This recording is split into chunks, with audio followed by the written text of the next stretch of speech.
আসসালামু আলাইকুম প্রিয় ষষ্ঠ শ্রেণীর শিক্ষার্থীবৃন্দ, আশা করি সবাই ভালো আছো। অনুশীলনী 1.3-এর নতুন ক্লাসে তোমাদের সবাইকে স্বাগত। আমরা ইতিমধ্যে এই অধ্যায়ের মূল বই সকল অঙ্ক শেষ করেছি এবং এমসিকিউ এর উপর টোটাল 3টা ক্লাস নিয়েছি। আজকে সৃজনশীলের প্রথম ক্লাস। তো চলো শুরু করা যাক। আমাদের যে অঙ্কটি আজকে আমরা নিয়েছি এখানে সৃজনশীল, সেই উদ্দীপকে আমাদের বলছে অঙ্কটি 159টি আম, 227টি জাম ও 401টি লিচু কয়েকজন বালকের মধ্যে সমান ভাগে ভাগ করে দিলে 3টি আম, 6টি জাম ও 11টি লিচু অবশিষ্ট থাকে। ওকে, উদ্দীপকে আমাদের যেটা বলছে যে কিছু সংখ্যক আম মানে 159টি আম, 227টি জাম আর 401টি লিচু কিছু সংখ্যক বালকের মধ্যে সমান ভাগে ভাগ করে দিয়েছে। দেওয়ার ফলে আবার 3টি আম থেকে গেছে, 6টি জাম থেকে গেছে আর 11টি লিচু থেকে গেছে। ওকে, কতে আমাদের বলছে কি 159-এর গুণনীয়ক গুলো নির্ণয় করে মৌলিক গুণনীয়ক গুলো আলাদা করো। তাহলে আমরা জানি গুণনীয়ক কিভাবে নির্ণয় করতে হয়। সুতরাং প্রথমে লিখতে পারি কি ক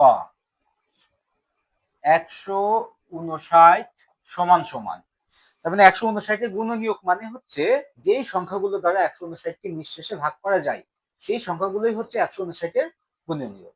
তাহলে 159 সমান কি লেখা যায় দেখো তো, 1 গুণিত 159, তাই না? 159কে 159, তাহলে 1 ও 159-এর গুণনীয়ক, কারণ 1 দ্বারা ভাগ করা যাচ্ছে, আবার 159 159-এর গুণনীয়ক, কারণ 159 দিয়েও 159-কে ভাগ করা যায়। ওকে, আর কি দিয়ে ভাগ করা যায় দেখি। যেহেতু বিজোড় সংখ্যা, কোনো সংখ্যা দিয়ে ভাগ করা যাবে না, সকল বিজোড় সংখ্যা দিয়ে ট্রাই করে দেখতে হবে। 3 দিয়ে ভাগ করা যাচ্ছে, 3 নিলে 3 5 15, 3 3 9।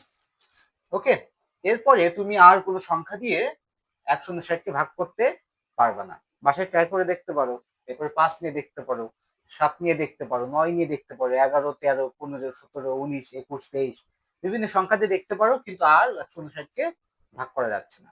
তাহলে আমরা যে এখানে 4টি গুণনীয়ক কিন্তু 159-কে পেয়ে গেছি অলরেডি, 1 3 53 এবং 159। তুমি লিখতে পারি অতএব 159 এর গুণনীয়ক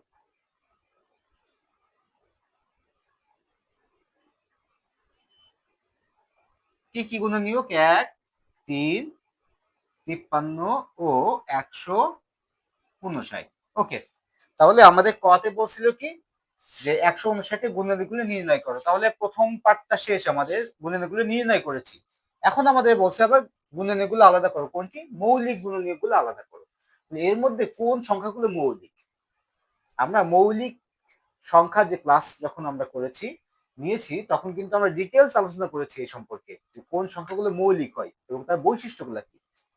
তো এখানে আমি সেই বিস্তারিত সংজ্ঞায় যাচ্ছি না, জাস্ট বলে দিই যে এখান থেকে দুইটা সংখ্যা মৌলিক আছে, 3 আর 153। এই দুইটি সংখ্যাকে 1 এবং এই নিজ সংখ্যা ছাড়া আর কোনো সংখ্যা দিয়ে ভাগ করা যায় না। তুমি 3-কে 1 আর 3 ছাড়া আর কোনো সংখ্যা দিয়ে ভাগ করতে পারবে না, 53-কেও 1 এবং 53 ছাড়া আর কোনো সংখ্যা দিয়ে ভাগ করতে পারবে না। এই জন্য এই দুটি সংখ্যা মৌলিক। আর 1 কখনোই মৌলিক সংখ্যা নয়, আর 159 তো মৌলিক সংখ্যা নয়, কারণ কেবলই দেখলাম আমরা এই মাত্রই যে 3 এবং 53 দ্বারা 159-কে ভাগ করা গেছে। তাহলে অতএব 159 এর মৌলিক গুণনীয়ক কত কত? 3 ও 53, 3 ও 53। ওকে, এটাই হচ্ছে আমাদের কয়ের অ্যান্সার। আশা করি তোমরা এটা বুঝতে পেরেছো। ওকে, এবার আমরা দেখি খতে আমাদের কি বলছে। খতে আমাদের বলছে সর্বাধিক বালকের সংখ্যা নির্ণয় করো। তার মানে ওই যে কিছু সংখ্যক আম, 159টি আম, 227টি জাম এবং 401টি যে লিচু দিয়েছিল, এইগুলো বলছিল কিছু সংখ্যক বালকের মধ্যে ভাগ করে দিয়ে হবে সমান ভাগে, এবং কিছু আম, কিছু জাম আর কিছু লিচু আবার অবশিষ্ট ছিল। তাহলে সর্বোচ্চ কতজন বালকের মধ্যে ভাগ করে দেওয়া যায়? এখন দেখো, প্রথমে যেটা বুঝতে হবে সেটা হচ্ছে কতটি আম ভাগ করা গেছে। 159টি আমি কিন্তু ভাগ করা যায়নি, কারণ 3টি আম অবশিষ্ট ছিল। তাহলে আম ভাগ করা গেছে কতটি? 159 থেকে 3টি বাদ দিয়ে দাও, তাহলে কি 156টি আম ভাগ করা গেছে। আমি একটু দেখাই এটা। তাহলে আম ভাগ করা গেছে কয়টি? 156টি, তাই না? ওকে, এবার আমরা দেখি জাম। জাম 227টি ছিল, কিন্তু 227টি কিন্তু ভাগ করা যায়নি, কারণ 6টি জাম কিন্তু অবশিষ্ট ছিল। তাহলে 227 থেকে 6 বাদ দিয়ে দাও, তাহলে কত থাকে? 221। ওকে, তাহলে 221টি আম ভাগ করা গেছে। এরপরে 401টি ছিল লিচু, 401টি লিচুই ভাগ করা যায়নি সমানভাবে, কারণ 11টি লিচু অবশিষ্ট ছিল। তাহলে কয়টি লিচু ভাগ করা গেছে? 401 থেকে 11 বাদ দিলে 390। তাহলে এই 156টি আম, 221টি জাম এবং 390টি লিচু, এইগুলা সমান ভাগে ভাগ করা গেছে। এবার বলছে সর্বোচ্চ কতজন বালকের মধ্যে ভাগ করা যাবে। দেখো, এই যে সর্বোচ্চ কতজন বালক যদি না বলতো, তাহলে কিন্তু অ্যান্সারটি এক একজন এক এক রকম লিখতো। কেন? কারণ ধরো আমি বললাম যে আমি একজন বালকের মধ্যে ভাগ করে দিব, একজন বালকের মধ্যে যদি দিই, তাহলে এ পাবে 156টি, 221টি লিচু পালো আর 390টি পেলো। হ্যাঁ, সেটা একটা অ্যান্সার হয়, যদিও প্রশ্নের সাথে মিলবে না, কারণ প্রশ্ন বলছে কয়েকজন, তাই না, যে কয়েকজন বালকের মধ্যে, তাহলে একাধিক হতে হবে। ওকে, এখন ধরো আমি চিন্তা করলাম যে এক না, দুই দুই দিয়ে কি যাচ্ছে কিনা, দুইজন বালকের মধ্যে ভাগ করা যাবে কিনা? যাবে না, কারণ এটা জোড় সংখ্যক, এটাও জোড় সংখ্যক। এই আম এবং লিচু দুইজন বালকের মধ্যে ভাগ করে দেওয়া যায়, কিন্তু জাম আর যাবে না, কারণ কি, জাম তো বিজোড়, দুইজনের মধ্যে তো সমান ভাগ করা যাচ্ছে না। ওকে, এবার দেখি তিন, তিন দিয়ে। ওকে, তিন দিয়েও যাচ্ছে না, কারণ কি, এটা তিন দিয়ে বিভাজ্য, এটাও তিন দিয়ে বিভাজ্য, কিন্তু জামকে তিন দিয়ে ভাগ করা যাচ্ছে না, তিন দিয়েও যাচ্ছে না, চার দিয়েও যাবে না, পাঁচ দিয়েও যাবে না, ছয় দিয়ে যাবে না। ওকে, সাত দিয়ে যাই কিনা আমরা দেখি, সাত দিয়েও যাচ্ছে না, আট দিয়ে যাই কিনা দেখি, নয় দিয়ে যাই কিনা দেখি। তাহলে এই যে এইভাবে কতজন বালকের মধ্যে ভাগ করে দেওয়া যাবে, এটা বারবার ট্রাই করতে হবে তোমাদের, তাই না? ট্রাই করলে যদি নির্দিষ্ট সংখ্যক না বলে দেই, তাহলে তোমাদের এক একজনের এক এক আনসার। ধরো 9 দিয়ে গেল, সে 9 জন বালকের মধ্যে, আবার 10 দিয়ে যাচ্ছে, আবার 11 দিয়ে যাচ্ছে, 12 দিয়ে যাচ্ছে, 15 দিয়ে যাইতে পারে। এইভাবে এক একজনের এক একটা আনসার আসতে পারে। আবার বিভিন্ন ভাবে এই যে চিন্তা করতেছো কতজনের মধ্যে যাবে, 2 দিয়ে ভাগ করে দেয় কিনা, 3জন বালকের মধ্যে ভাগ করে দেওয়া যায় কিনা, 4জন বালকের মধ্যে ভাগ করে দেওয়া যায় কিনা, এটা কিন্তু সময় ক্ষেপণ করতেছে তোমার। সহজে কিভাবে আমরা বের করতে পারি যে সর্বাধিক কতজন বালকের মধ্যে এটা ভাগ করে দেওয়া যাবে? প্রথমে আমাদের বুঝে নিলাম যে এই সংখ্যক ফল ভাগ করে ফেলতে হবে, তার মানে এদেরকে ভাগ করা গেছে। এবার সর্বোচ্চ বলছে যেহেতু সর্বাধিক কতজন, তাহলে এই যে তিনটি সংখ্যা, আম, জাম এবং লিচু, এই তিনটা সংখ্যার যে গসাগু হবে, সেটাই হবে সর্বোচ্চ বালক সংখ্যা। তার মানে অতজন বালকের মধ্যেই, সর্বোচ্চ অতজন বালকের মধ্যে এই সংখ্যক ফল সমান ভাগে ভাগ করে দেওয়া যাবে। আমি কি বলেছি আমি আবার বলি, সেটা হচ্ছে যে প্রথমে আমরা যে অবশিষ্ট ফলগুলা ছিল সেগুলো বাদ দিয়ে দিছি, কারণ এগুলো তো আর ভাগ করা যায়নি। এইগুলো বাদ দেওয়ার পরে পরে যে ফলগুলা পেয়েছি আমরা, এইগুলা কিন্তু ভাগ করা গেছে, মানে এরাই ভাগকৃত ফল। এখন সর্বাধিক কতজন বালকের মধ্যে, এই আনসারটা করতে গেলে আমাদের যেগুলা ভাগ করা গেছে ফল, সেই ফলগুলোর গসাগু বের করতে হবে।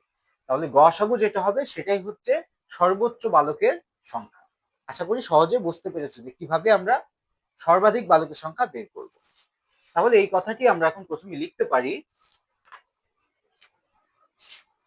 যে কতজন বালকের মধ্যে গেছে, এটা বের করব কিভাবে, 159 মাইনাস 3, তাই না, সমান সমান 156।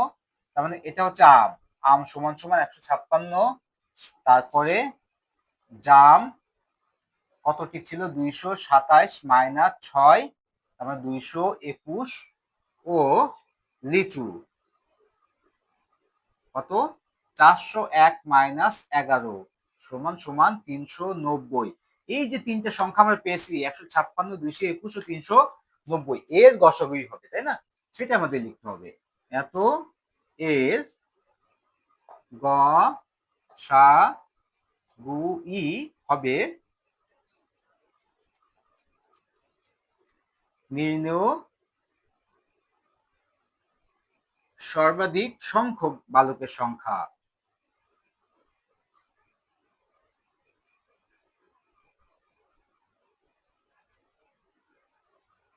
ওকে, তাহলে এখন আমাদের কাজ কি? আমাদের কাজ হচ্ছে যে এখানে 156, 221 ও 390, এই তিনটি সংখ্যার গসাগু বের করা। গসাগুর ক্ষেত্রে আমরা যে দুইটা পদ্ধতি অবলম্বন করতে পারি, আমরা সহজ যে পদ্ধতি সেটা এখানে দেখাই। সেটা হচ্ছে ভাগ প্রক্রিয়া। সিস্টেমটা কি, সবচেয়ে ছোট একটা সংখ্যা নিতে হবে তিনটার মধ্যে, নিয়ে ওই ছোট সংখ্যা দিয়ে যে কোনো একটা সংখ্যাকে ভাগ করতে হবে। এই তিনটা সংখ্যার মধ্যে সবচেয়ে ছোট সংখ্যা 156। নিয়ে নিলাম 156, 156 দিয়ে আমি ভাগ করব কাকে? এরপরে যে কোনো একটি সংখ্যাকে, ধরো 221 কে ভাগ করলাম। 156 221-এর মধ্যে সর্বোচ্চ একবার যাবে, ফলে 156-কে 156 বিয়োগ করলে কত থাকে? 6 আছে কতটি? 5 11 হবে, 5 হলে হাতে 1, 5 আর 1 6, 6 আছে কতটি? 12 হবে, 6 হলে হাতে 1, 1 1 2, 2 দিয়ে মিলে শূন্য বসে না। 156 তো আর 65-কে ভাগ করতে পারতেছে না, তাহলে এখন 65 হয়ে যাবে ভাজক। আর কাকে ভাগ করবে? এর আগের ভাজক কে ছিল? 156। ওকে, 65 156-এর মধ্যে কয়বার যায়? সর্বোচ্চ 2 বার যায়। 65 দুগুণে 130, বিয়োগ করলে কত থাকে? শূন্য আছে কতটি? 6, 6, 3 আছে কতটি? 5 হবে, 2 হলে 26, তাই না? তাহলে 65 26-কে ভাগ করতে পারতেছে না, তাহলে এখন 26-এর ভাজক ভাগ করবে কাকে? এর আগের ভাজক 65-কে। 26 65-র মধ্যে কয়বার যায়? 26 দুগুণী 52, 2 বার যায় সর্বোচ্চ, তাহলে 2 বার। 26 দুগুণী 52। ওকে, 2 আছে কতটি? 5 হবে, 3 হলে, 5 আছে কতটি? 6 হবে, 1 হলে, তাহলে 13। 26 আর 13-কে ভাগ করতে পারতেছে না, তাহলে এখন 13 26-কে ভাগ করবে। 13 26-এর মধ্যে যে 2 বার, 13 দুগুণী 26, মিলে গেল, তাই না? এখানে আমরা যে ভাজকটি পেয়েছি, সর্বশেষ ভাজক, এই ভাজক দিয়ে এবার আরেকটি সংখ্যা যে বাকি ছিল এই সংখ্যাকে ভাগ করব। যদি মিলে যায়, এই ভাজক যদি একে পরিপূর্ণ ভাগ করে দিতে পারে, তাহলে এটাই হবে সেই নির্ণয় গসাগু। তাহলে এখন আমাদের কাজ কি? 13 দিয়ে, তার মানে সর্বশেষ ভাজক 13, 13 দিয়ে অবশিষ্ট যে সংখ্যাটি ছিল 390 একে ভাগ করা। তাহলে 13 দেখো, 3 13 39, তাই না? তাই শূন্য ছিল, শূন্য বসা দিলাম, এখানে শূন্য বসে গেল।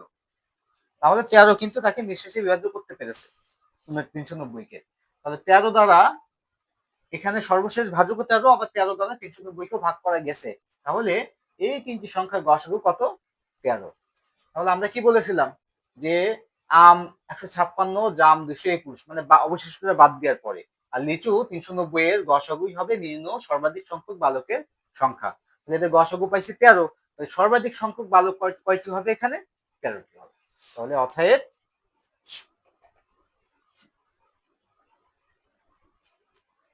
নির্ণয় বালকের সংখ্যা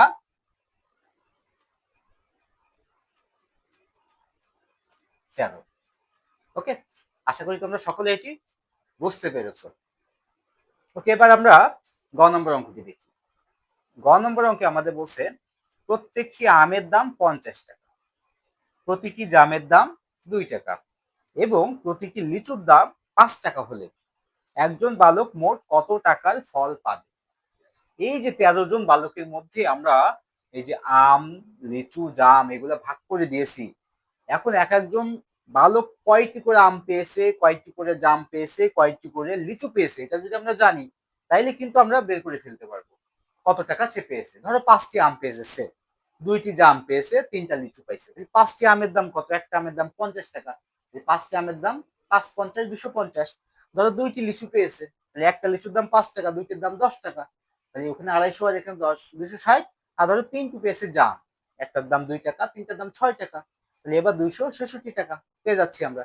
তাহলে আমাদের প্রথম কাজ হচ্ছে এখন যে এক একজন বালক কয়টি আম, কয়টি জাম, কয়টি লিচু পেয়েছে সেটা বের করা।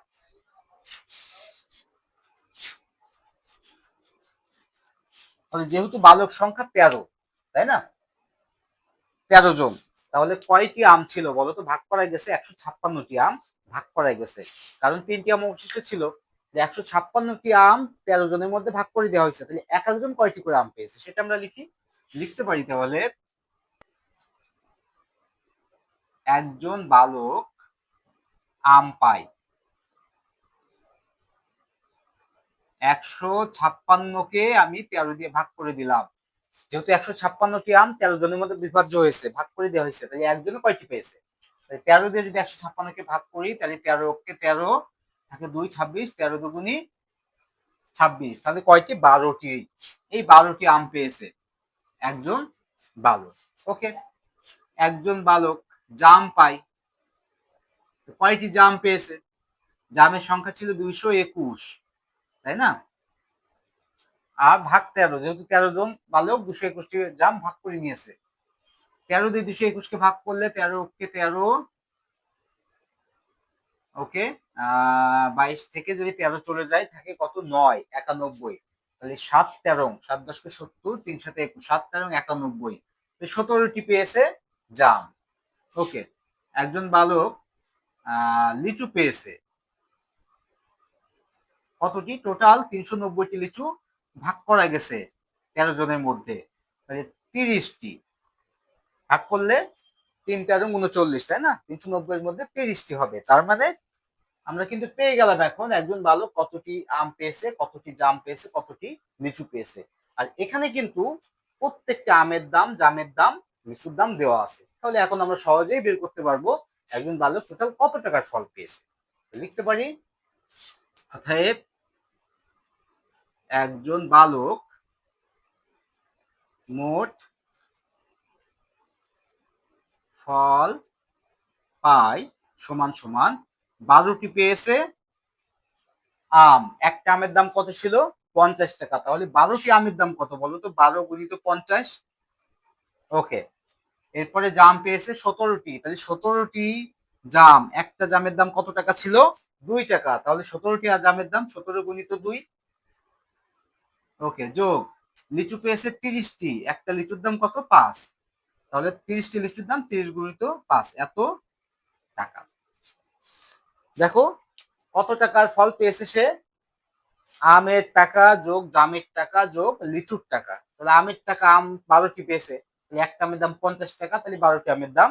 এর সাথে যোগ করেছে লিচুর দাম, একটা লিচুর দাম 2 টাকা, তাহলে 17টা লিচু পেয়েছে, 17টা লিচুর দাম 17 গুণিত 2, যোগ করেছি এর সাথে, সরি, এটা জামের দাম, এটা লিচুর দাম, জামের দামের সাথে লিচুর দাম যোগ করেছি, লিচু পেয়েছে 50টি, একটা লিচুর দাম 5 টাকা।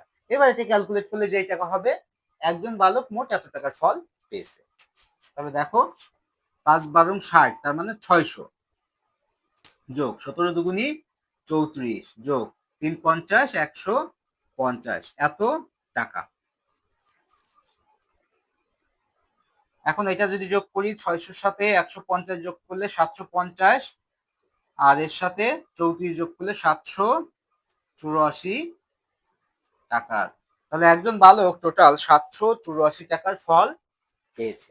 আশা করি এটা সহজেই তোমরা বুঝতে পেরেছো।